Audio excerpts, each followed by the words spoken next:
Guys, it's a here we go from Fabrizio Romano. Samuel Omorodion is part of our club. He's part of our club for better or for worse. And at least this um, Chelsea fan is praying that it's for better and definitely not for worse. Guys, welcome back to the Chelsea Godfather channel. It's the Chelsea Godfather reporting back to duty. Please subscribe to my channel for regular updates. Guys, Samuel Omorodion, welcome to London. Welcome to the bridge. Welcome to Chelsea FC. I mean, we signed a whole bunch of players, a whole bunch of, young players, older players, but for some reason, I don't recall, signing, such as this that is, polarized the, fan base as much as the Omorodion signing has. And quite frankly, I can see why, because when you look at his highlight reels out there, his highlight reels doesn't inspire you with a lot of confidence. And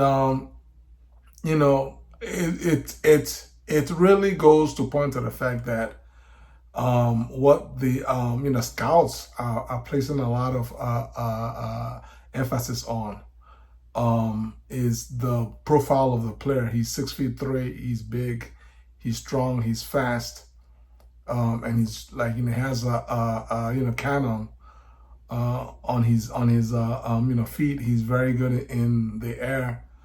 That's the profile that that you just can't coach. I mean, there's this saying that you can coach talent, you can coach a lot of things, but you can't coach size.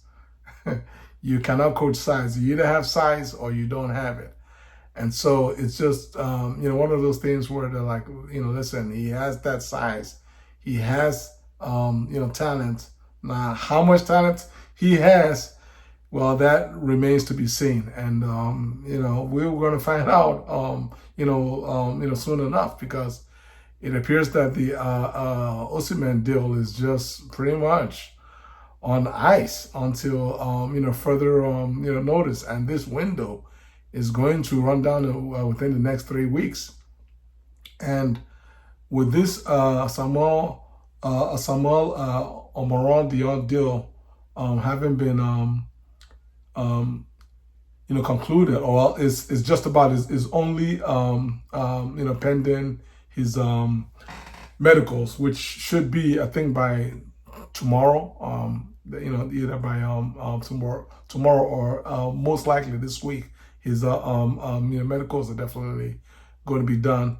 Once that gets done, then I mean, for Osimhen to come in, it's going to be really loan or bust. I don't see Chelsea trying to arrange some kind of player Lukaku plus cash deal to bring in Osimhen on a permanent. That is not going to happen. This Omorodion deal is for a £35 million fixed fee. He's signing a 7+1 contract. That is a lot of commitment in this player, and I just don't see it's I want Osimhen. We need a seasoned striker, but that's not going to be happening, guys. It's not going to happen. It's not going to happen unless Osimhen wakes up in the morning and says, you know what, let me take that 1 year loan deal and at least play for Chelsea in the Premier League for minimum of 1 year. And who knows what could happen if we finish top 4? Then who knows? I mean, then we might exercise the option to buy him on a permanent, because if we're in Champions League, it's definitely going to free up a whole bunch of more money that can then go towards his high wages on a long-term basis. And so that's really what is holding up the whole Osimhen deal. And as it turns out, Enzo has pretty much in a report today mentioned that he sees Jackson as a forward, right? He sees him as a forward. So those of you that are out there and hoping and dreaming that Enzo will play Jackson mostly on the left wing, that's most likely not going to happen, because he pretty much poured cold water on the idea of Jackson playing on the left wing, apart from some very few rare occasions, probably for some kind of tactical choices and whatnot, but not as a full-time option on the left wing. So when you look at it from that angle, in terms of strikers, we have Omorodion, we have Jackson, and we have Gyu.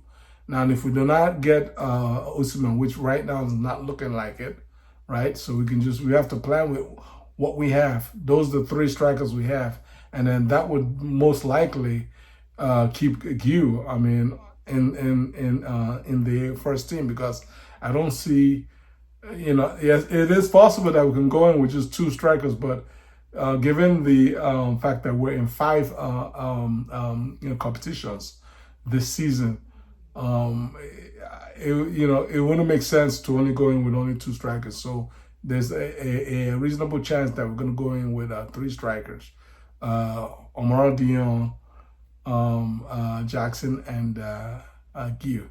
So that's what we have for SAMU. Welcome to the club. Welcome to the biggest club in London.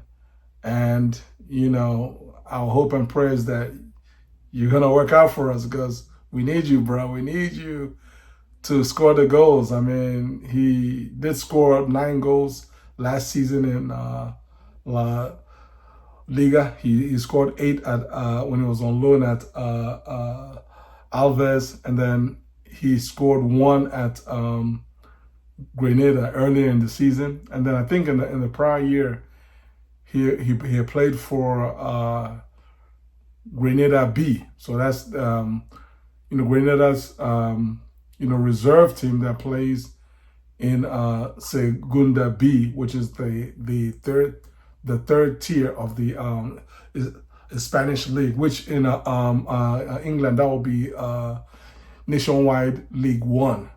And for Grenada B, he scored 14 goals from 27 or so games.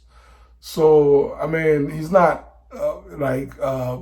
pulling up trees, right? I mean, there's some production, but he hasn't pulled up any trees yet. So let's just see what happens. The hope for us is that under Maresca's guidance, and the fact that we do create chances, and he's a player that thrives on movement in the box. He has speed. He's strong. He sees passes and reads passes. It should work, but to what level? Well, that remains to be seen. And last but not least, let's just talk a little bit about yesterday's game, last night's game, 2-1 loss again. I've already done the post-game video, but I just want to talk about just the fact that our players need to grow up. I'm talking about our younger players. It's not about trying to single out Badashila or Colwell or any player, but even Nani, right? I mean, we have a lot of young players. And we need them to mature as quickly as possible. I mean, that was part of the issue we had last season, which is how we found ourselves like, languishing in 12th place for most of the season, because it was just up and down, up and down. And we need our players to mature from a mental point of view, and that is that I don't know. I feel part of it is obviously, most of it, of that task, lies within the players, but also the coaching staff and the club has to sort of understand and recognize what's going on. For me, we don't necessarily have a personnel issue. What we have is a lack of competency issue in terms of having a good understanding, right, of the task, of their job, of their responsibilities on the pitch. And just like when you go to school, you're in class, the teacher has the responsibility to teach you, but you also have the responsibility, right, to continue your learning process outside the classroom. The responsibility, if you want to be a professional at anything in life, is the primary responsibility lies within you to basically go above and beyond. Understand, what your actual task, like inside and outside, so that when you show up in the classroom, when you're asking questions with a certain level of intent. You have an intent with the questions, and direction with the questions. The questions are intentionally asked in a way that will help you to further understand or to reinforce your understanding. And that's how competency, right, increases within the person. And again, it's about professionalism. Our players, our young players, particularly, really need to understand this. One of the